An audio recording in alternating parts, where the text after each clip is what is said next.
Kianéos, c'est une jeune société de gestion qui date de 2018. On n'est pas backé par un groupe d'assurance ou un groupe bancaire ou quoi que ce soit. C'est vraiment, on va le voir, une société qui, je pense, est très atypique dans le monde des SCPI. Alors déjà parce qu'on fait du résidentiel. Après parce qu'effectivement, comme je viens de le dire, on n'a pas de grand groupe derrière nous. Et donc, voilà, moi je suis le président fondateur, c'est ma société. Et donc la plus grande spécificité, c'est qu'effectivement, on ne l'a pas créé dans l'idée de se dire, bah, tiens, il y a une opportunité d'investissement ou une stratégie qu'on avait envie d'implémenter. On l'a surtout créé parce qu'on avait envie de rénover ce parc immobilier. Alors, bien évidemment, on ne l'aurait pas fait si c'était pour distribuer 2% de rendement, parce que je pense qu'on n'aurait rien collecté et du coup, on n'aurait rien rénové. Mais voilà, l'objectif était triple. On va y revenir plus tard. Donc, c'est une société qui connaît une très forte croissance. On était 3 en 2018, et en 2018, on n'a rien collecté du tout, parce qu'il fallait faire ses preuves, c'est normal. Courant 2019, on est monté à 6 salariés. Courant 2020, on est monté à 12 salariés. Et au moment où je vous parle, on est 26. Et alors, ce qui est intéressant, c'est que sur les 26, il y a 11 personnes. Donc, vous voyez, entre un tiers et la moitié, quoi, donc 40%, qui sont des gens qui s'occupent des travaux. C'est-à-dire qu'en fait, nous, on n'a pas beaucoup de financiers chez Kianéos. On a surtout des gens qui savent gérer des travaux. On ressemble quasiment à une société de BTP, en fait, plus qu'à une société financière. Donc, il y a un organe financier. D'ailleurs, c'est moi principalement. Il y a un back-office. Enfin, je veux dire, on a tout comme une société de gestion. Mais nos ressources sont principalement des gens qui font des travaux. Voilà. Et donc, on fait des travaux sur 4 zones. Alors, le sud-est, il y a noté Avignon. Mais alors ça, c'est ma zone. Et du coup, c'est la plus grosse. Je vais de Narbonne à Toulon et de Aix-en-Provence à Dijon. Donc, c'est un large quart sud-est. Il y a donc le sud-ouest tout autour de Toulouse. Le nord, ça démarre, mais en fait, c'est tout ce qui est au nord de Paris, on va dire. Et donc, il y a aussi au sud de l'Île-de-France une zone où ça se passe très bien entre Tours, Orléans et Auxerre. On a plusieurs véhicules. On a une SCPI de rendement, Kianéos Pierre, qui est un peu ce qu'on pourrait appeler un flagship, qui en termes d'actifs, y compris la dette, on a 200 millions d'actifs investis, avec une dette qui est autour de 30%, ce qui est notre cible. On a un OPCI qui est support de contrats d'assurance vie, mais de très peu de contrats d'assurance vie qui ont accepté de nous référencer. Et là, on avait envie de faire un OPCI parce qu'on pense que le résidentiel, c'est une classe d'actifs très défensive. Donc, ça permettait d'avoir un OPCI très défensif avec une faible volatilité. Donc, pour ceux qui cherchent des alternatives au fonds en euros, en faisant 4% par an, vous pouvez jeter un œil sur notre OPCI. Et après, surtout, on a cette SCPI fiscale qui est là, peut-être, je ne dirais pas que c'est le fonds qui nous tient le plus à cœur parce que tous les fonds nous intéressent, mais c'est celle sur laquelle on fait le plus de travaux. Et alors, ce qui va être intéressant, c'est que sur Kianéos Pierre,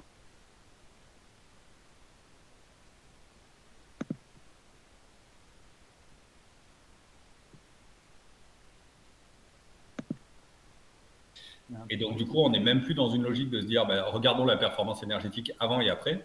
On est dans une autre méthode de calcul qui est de dire, on a apporté des nouveaux logements sur le marché, puisque aujourd'hui, ils n'étaient pas habitables, c'était des ruines laissées à l'abandon, mais sans avoir le coût environnemental de la construction.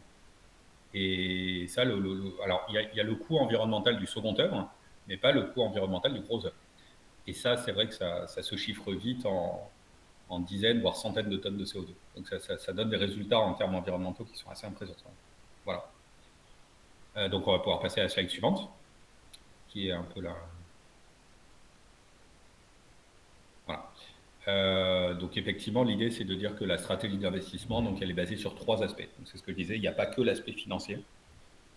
Il y a un objectif donc, de proposer le couple risque-rendement de l'immobilier résidentiel en province, voilà, aux investisseurs. Et on pense que c'est un couple risque-rendement qui est très intéressant.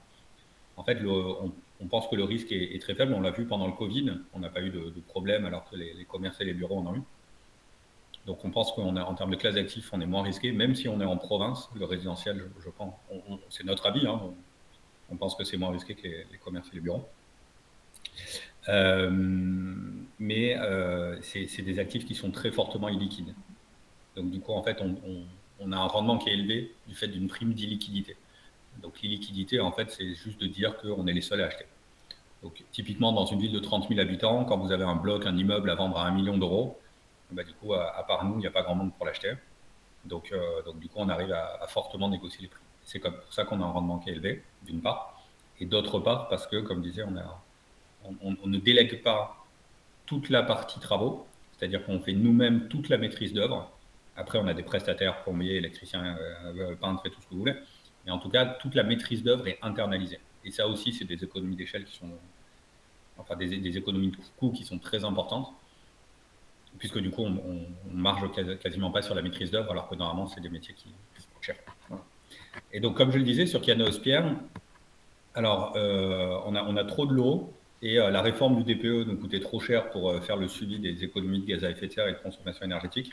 Mais en tout cas, les dernières fois où on l'a fait, on était à peu près là-dessus. On réduisait d'un tiers la consommation d'énergie et de moitié les émissions de gaz à effet de serre avec des travaux très simples. Nous, vraiment, le core business de Kianos Pierre, c'est de faire du second œuvre, c'est-à-dire isolation des murs périphériques, installation de pompes à chaleur, système de ventilation,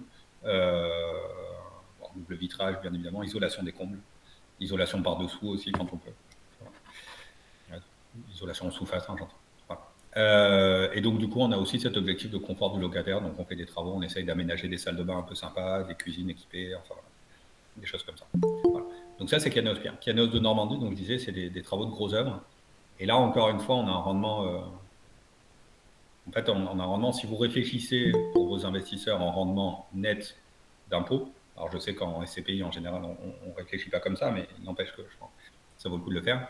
Vous voyez que Kianos Pierre, on distribue 6% depuis la création. D'ailleurs, dans les trimestres à venir, je pense que ça sera un peu moins. On a pas mal communiqué là-dessus sur le BT. Mais donc, la plupart de vos clients vont être imposés quasiment à 50%. Ils vont leur rester entre 3 et 3,5. À l'inverse, sur de Normandie, on va distribuer que 4. Donc, du coup, il leur resterait peut-être que 2 ou 2,5. Mais ils ont aussi 2% de réduction d'impôt. Donc, en fait, du coup, si vous rajoutez 2,5 plus la réduction d'impôt qui elle-même est nette d'impôt, hein, ça vous le savez mieux que moi, vous êtes meilleur que moi en fiscalité. En fait, vous vous rendez compte que la SCPI Kianos de Normandie sera, je pense, la SCPI qui aura la meilleure performance financière nette d'impôt des années à venir. Je pense, j'en suis pas sûr, hein, mais c'est mon avis. Et dans le même temps, on arrive effectivement à faire des travaux de rénovation. Voilà. Voilà, donc là, c'est un projet de rénovation sur Kianos de Normandie. C'est ça, Marc, que je disais que j'avais envoyé hier. D'accord. Voilà, donc on a acheté 4 maisons mitoyennes, un petit village, enfin une petite ville, c'est pas du tout un village d'ailleurs, une petite ville qui fait un peu plus de 30 000 habitants au sud d'Avignon. On a payé 235 000 euros, plus 15 000 euros de frais de notaire, à peu près 250 000 euros, et on évaluait à peu près le même montant de travaux. Donc du coup, si on avait des biens que comme ça dans la SCPI Kianos Pierre, on aurait un rendement, on pourrait distribuer un peu plus de 4,5% de rendement. Pardon, donc Kianos de Normandie.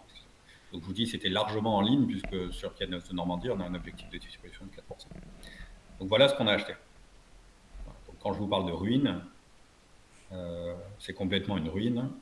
Et encore, du coup, quand vous voyez ces photos, il y avait déjà du terrassement qui avait été fait. Mais par contre, là, voilà, les escaliers, ça ressemblait à ça, quoi. Les escaliers, les salles de bain, enfin voilà, et la façade. Et donc, du coup, là, on a fini les travaux de rénovation. Donc, au total, ça nous a coûté 510 000 euros. Donc, on était plutôt sur la fourchette haute. Et voilà ce à quoi ça ressemble aujourd'hui. Voilà. Donc, on a cassé les planchers pour réaménager la disposition, les escaliers pour réaménager les dispositions des pièces. On a refait toute l'isolation, on a refait toutes les salles de bain, on a refait toute la plomberie, on a tout refait. On a gardé 4 murs. Donc là, vous voyez qu'on installe des pompes à chaleur partout. Les photos sont même pas trop à notre avantage parce que c'était un jour où il faisait moche et il avait plu. D'ailleurs, vous le voyez sur la façade qui a des traces d'eau parce qu'il avait plu. Façade à la chaux, évidemment, parce qu'on est en zone ABF. Et donc, ce qui est encore plus intéressant, c'est cette partie-là. Voilà. Donc, ça, c'est le DPO moyen des maisons. C'est-à-dire, on a fait la moyenne pondérée par les mètres carrés sur les 4 maisons. En fait, il y en avait qui étaient F, il y en avait qui étaient G. Et toutes, elles sont devenues entre A et B. Et donc, en moyenne, on est A. Et ça, c'est impressionnant parce que vous voyez que même du neuf aujourd'hui a rarement un tel niveau de performance énergétique. Alors, il y a du neuf qui est passif, hein, très bien. Mais là, c'est des niveaux de performance énergétique sans production d'énergie renouvelable. C'est-à-dire, on n'a pas eu le droit de mettre un panneau photovoltaïque sur le toit parce que les ABF ont bien évidemment refusé. Donc, sans production d'énergie renouvelable, avoir un tel niveau de performance énergétique, je ne suis même pas sûr que du neuf puisse avoir. Donc, pour vous donner quelques chiffres, voyez, en termes de kilowattheure, on a 67 mégawattheures d'économie. Alors, c'est des mégawattheures, enfin 67 mégawattheures, 67 000 kilowattheures. Donc, c'est de l'énergie primaire, hein, c'est celle qui est utilisée dans le DPE.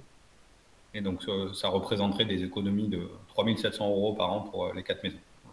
Ou 4,6 tonnes de CO2 par an. Alors, 4,6 tonnes de CO2, on vous a mis en comparatif une voiture, ça émet à peu près 1,8 tonnes de CO2 par an si vous faites 15 000 km par an. Je crois que c'est la moyenne. Et donc, comme je vous disais tout à l'heure, ce qui est intéressant, c'est de regarder le bilan carbone, c'est-à-dire de dire, on a fait 4 nouveaux logements sans subir le coût environnemental de la construction, c'est ce que je vous disais au début.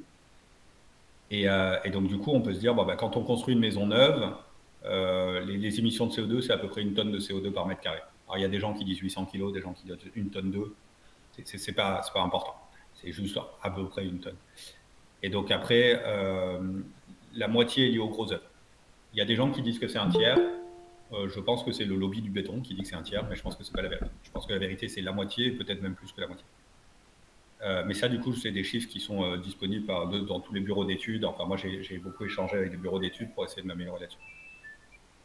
Du coup, ça veut dire que si, au lieu de rénover, on avait détruit et reconstruit, du coup, on aurait émis 100 tonnes de CO2 de plus. Et je peux vous dire qu'à part Caneos, il n'y a personne d'autre qui aurait rénové ça. Les gens, ils auraient détruit et reconstruit. Parce qu'ils auraient pu faire un collectif, parce que ça aurait été plus rentable, parce qu'ils auraient pu faire du Pinel, parce que 36 000 trucs. Mais le passage de ça à ça, je pense qu'à part nous, il n'y a pas grand monde qui le fait.